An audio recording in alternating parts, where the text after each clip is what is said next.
YouTube, reel, फिल्मों में आपने सिंघम देखे होंगे, लेकिन आज हम आपको असल जिंदगी में सिंघम का काम करने वाले उस नायक से मिलवाएंगे, उसकी अनकही कहानी सुनाएंगे। खाकी से खादी तक का सफर तय करने वाले बीजेपी के तमिलनाडु राज्य के अध्यक्ष के अन्नामलाई की बात कर रहे हैं, और हम उन्हें सिंघम क्यों कह रहे हैं, इसके लिए आपको हमारी ये रिपोर्ट जरूर देखनी चाहिए, क्योंकि उसके बाद हम उनके राजनीतिक सफर पर बात करेंगे कि क्या तमिलनाडु में बीजेपी का वक्त बदलने वाला है और मोदी को दक्षिण फतह करने के लिए हनुमान मिल गए हैं क्या। लेकिन पहले बात कि आखिर एक नेता को लोग सिंघम क्यों बुलाते हैं, चलिए जानते हैं।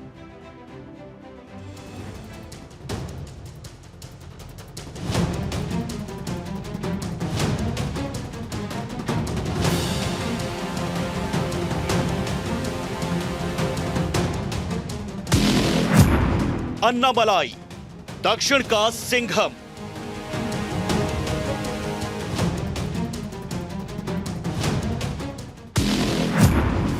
अन्नामलाई, मिशन 400 पार का मजबूत पिलर।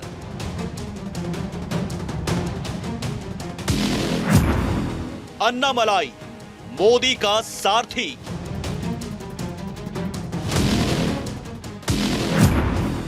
अन्नामलाई, तमिलनाडु में बीजेपी का king maker.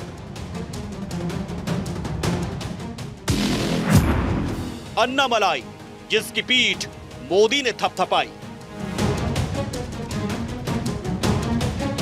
Sir, this place in Tirunelveli, for the last 250 years, it has contributed to India's freedom struggle at different points of time. No place in our country is more richer than South Tamil Nadu. Every village has got one iconic leader who has stood against the British, stood against the East India Company. And today, in your presence in Tirunelveli soil, is honoring all those great people who have lived here over the last 200 years. Annamalai, वो नाम जिसकी चर्चा सिर्फ दक्षिण में ही नहीं, पूर्व और पश्चिम में भी हो रही है। मोदी का वो हनुमान जो विपक्ष को चारों खाने चित करने के लिए दिन रात मेहनत और संघर्ष कर रहा है। आज मोदी के हनुमान, दक्षिण के सिंघम अन्नामलाई की वो कहानी सुनेंगे जिसे जानने के बाद आपको मोदी ने 400 का टारगेट क्यों सेट किया है, इसकी हकीकत पता चल जाएगी। आखिर अन्नामलाई में ऐसी क्या खूबी है। आज अन्नामलाई की पूरी कहानी, सिंघम की दहाड़ जो तमिलनाडु में बीजेपी की नैया लगाएगी पार। Annamalai 8 years back.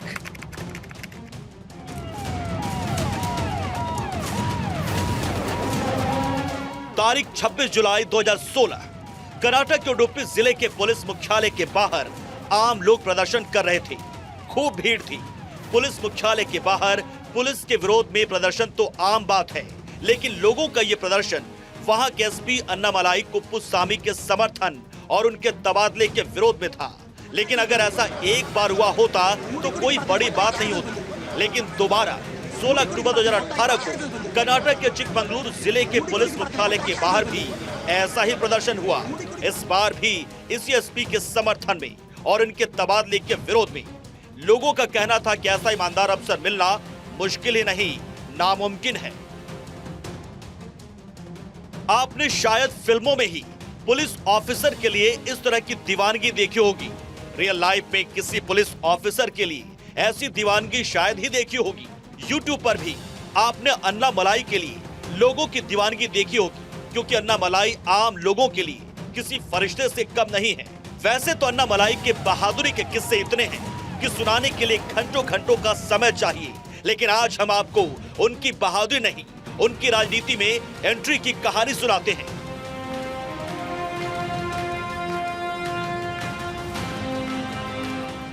तारीख 28 मई 2019, जब एक ईमानदार पुलिस ऑफिसर ने रिजाइन कर दिया, जिसके लिए सोशल मीडिया ट्रेंड करने लगा। I wish the very best in future for the real Singham. We will miss you. ಧನ್ಯವಾದಗಳು. I'll be missing Karnataka ಅಂತ ಹೇಳಲ್ಲ, ನಾನು ಇಲ್ಲಿ ಇರ್ತೀನಿ, something I'll be doing. ये वो वक्त था जब सिंघम ने खाकी को छोड़ा था। देश बदलने के लिए अपनी नौकरी से त्यागपत्र दे दिया था। 2019 में पुलिस सेवा से इस्तीफा देते वक्त अन्नामलाई बेंगलुरु दक्षिण के डीसीपी थे। तब उन्होंने पत्रकारों से बात करते हुए कहा था, मैंने 10 साल पुलिस की सेवा की। मुझे लगता है एक व्यक्ति अपने जीवन में सिर्फ 3 महत्वाकांक्षाएं पूरी कर सकता है। पुलिस सेवा में मुझे जो करना था वो मैंने हासिल कर लिया है। अब आगे का रास्ता तय करूंगा। और फिर आई तारीख 25 अगस्त 2020। तमिलनाडु के करूर जिले की एक साधारण कृषि परिवार में जन्मे अन्नामलाई ने राजनीति में एंट्री की। अन्नामलाई मोदी के विकसित भारत के विजन को देखते हुए बीजेपी में शामिल हो गए। लेकिन तमिलनाडु के धरातल पर बीजेपी और अन्नामलाई दोनों ही जमीन तलाश रहे थे। 9 महीने बाद ही तमिलनाडु में विधानसभा चुनाव हुए। बीजेपी 20 सीटों पर चुनाव लड़ी, जिसमें से उसे 4 पर जीत हासिल हुई। उसका वोट शेयर 2.6% रहा। अन्नामलाई भी इस चुनाव में अरवाकुरुची सीट से उम्मीदवार थे, लेकिन उन्हें 24,300 वोटों से हार का सामना करना पड़ा। मतलब हार, लेकिन हार नहीं, ये शुरुआत थी। पीएम मोदी ने भरोसा जताया और बीजेपी ने 9 जुलाई 2021 को महज 36 साल की उम्र में अन्नामलाई कुप्पुस्वामी को प्रदेश अध्यक्ष बना दिया। अन्नामलाई के लिए ये किसी बड़ी कामयाबी से कम नहीं था। जब ऐसा हुआ था तो जानकारों ने इसे बीजेपी की बैकवर्ड जातियों को लुभाने वाला कदम बताया था।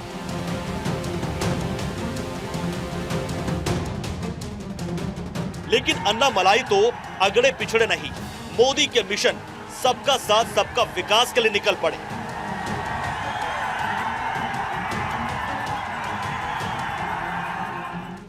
और फिर जो यात्रा शुरू हुई वो देख सारा देश हैरान है कि तमिलनाडु में आखिर बीजेपी की रैलियों में इतनी भीड़ उमड़ कैसे रही है।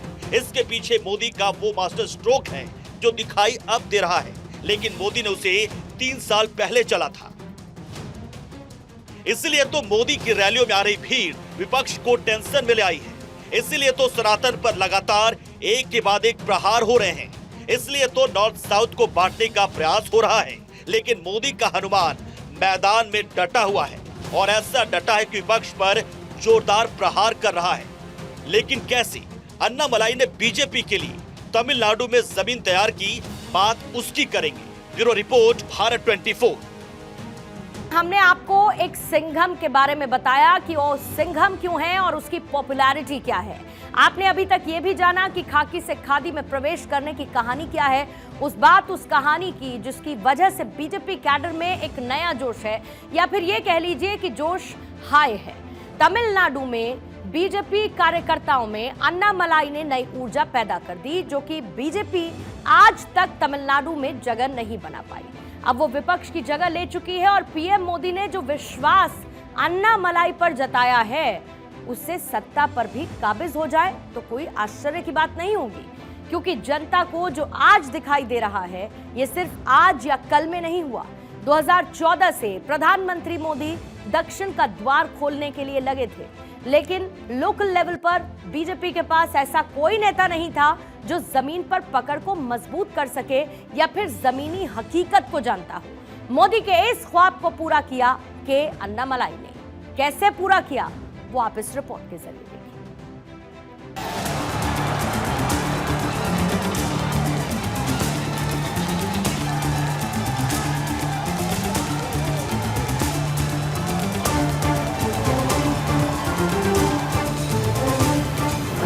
ये 2 तस्वीरें हैं, एक नरेंद्र मोदी की, दूसरी अन्नामलाई की।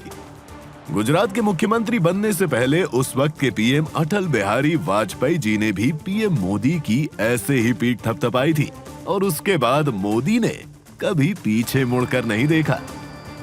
और अब मोदी ने अन्नामलाई की भी कुछ वैसे ही पीठ थपथपाई है, और बीजेपी कार्यकर्ताओं में विश्वास है, तमिलनाडु की जनता को भी विश्वास है कि अन्नामलाई लंबी रेस के घोड़े हैं, मोदी के दक्षिण विजय में सबसे बड़े योद्धा हैं। लेकिन ये पीठ थपथपाना, आशीर्वाद पाना आपको जितना आसान दिखाई दे रहा है उतना है नहीं। मोदी भी पहले संघर्ष में तपे थे, पार्टी के लिए जमीनी स्तर पर खूब मेहनत की थी, तब जाकर अटल जी ने मोदी को गुजरात संभालने के लिए दिया था। इस बार भी अन्नामलाई ने तब किया है, वो तब अब फल में बदलता दिखाई दे रहा है। लेकिन उससे पहले आपको एक बार फिर से छोटा सा परिचय दे देते हैं मोदी के सिंघम का। तमिलनाडु के करूर जिले से आने वाले अन्नामलाई का जन्म कोयम्बतूर के एक साधारण कृषि परिवार में हुआ था। वो कोंगू वेलार जाति के हैं। ये जाति आजादी के समय तो अगाड़ी जाति थी, लेकिन 1975 से इसे पिछड़ी जाति का दर्जा दिया गया है। कोयम्बटूर से इंजीनियरिंग में स्नातक करने के बाद उन्होंने लखनऊ में स्थित IIM से MBA की डिग्री ली थी। इसके बाद वो सिविल सेवा में लगे और 2011 में IPS बने।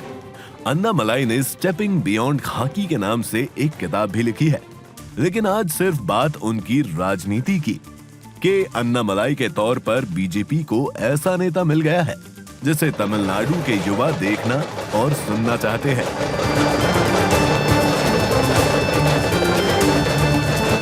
स्कूल और कॉलेजों में जनसंपर्क के दौरान वो युवाओं के सवाल का संजीदगी से जवाब देते हैं। सार्वजनिक मंचों पर वो तर्कों से बीजेपी का पक्ष रखते हैं। वो किसी नेता की व्यक्तिगत आलोचना नहीं करते, बल्कि विपक्ष की नीतियों पर सीधा प्रहार करते हैं। फ्यूचर प्लानिंग, इंफ्रास्ट्रक्चर की चर्चा, एजुकेशन पर उनका नजरिया वायरल होता है। युवा उन्हें कैमरे में कैद करना चाहते हैं।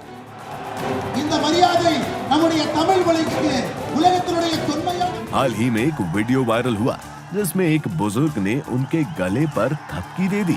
नाराज होने के बदले अन्नामलाई ने उन्हें गले लगा लिया।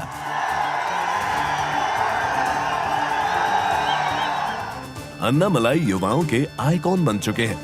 वो अलग बात है कि अभी उनकी वैल्यू जयललिता और करुणानिधि जैसी नहीं है, लेकिन तमिलनाडु की राजनीति में विपक्ष में उनके बराबर या उनसे ज्यादा लोकप्रिय कोई नजर नहीं आता दिखाई दे रहा है। मुख्यमंत्री के बाद वो सबसे ज्यादा लोकप्रिय है।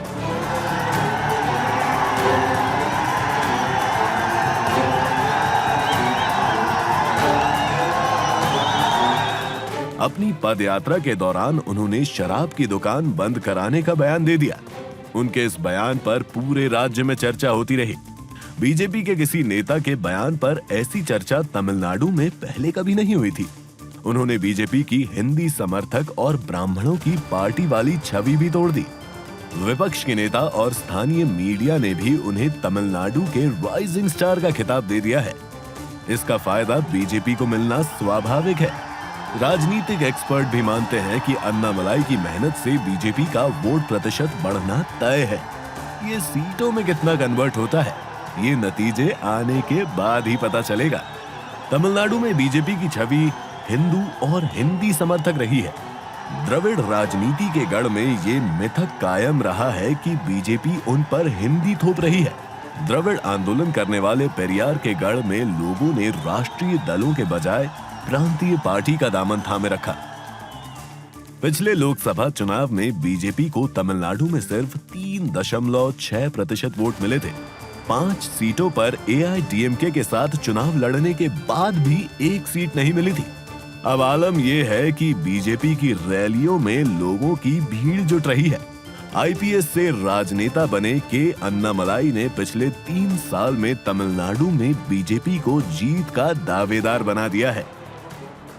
2024 में तमिलनाडु एक नया इतिहास रचने जा रहा है। जो ऐतिहासिक एन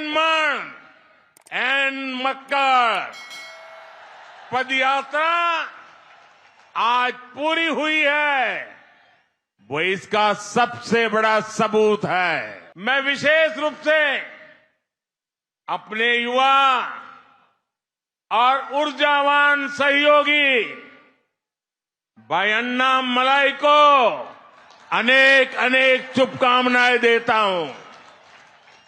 उन्होंने इस यात्रा से सबका साथ, सबका विकास और सबका विश्वास ये मंत्र घर घर तक पहुंचाया है।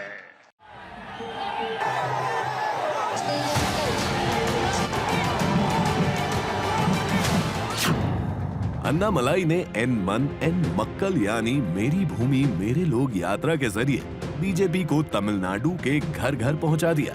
अपने 10,000 किलोमीटर की यात्रा में उन्होंने 39 लोकसभा और 234 विधानसभाओं में सभा की। दशकों से बीजेपी को तमिलनाडु में ऐसे तेज तर्रार नेता की तलाश थी जो द्रविड़ राजनीति का मुकाबला कर सके। अन्नामलाई की मेहनत का नतीजा रहा कि इरोड की जनसभा में भारत माता की जय और वेंदुम मोदी मींदुम मोदी के नारे भी लगे।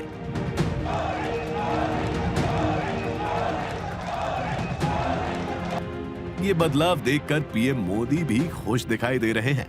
इस समर्थन के कारण बीजेपी तमिलनाडु में बड़ी जीत का दावा कर रही है। अन्नामलाई के लिए चुनौतियां कम नहीं थी, लेकिन जो चुनौतियों से हार जाए फिर वो काहे का सिंघम। सिंघम ने मेहनत की, चुनौतियों को स्वीकारा।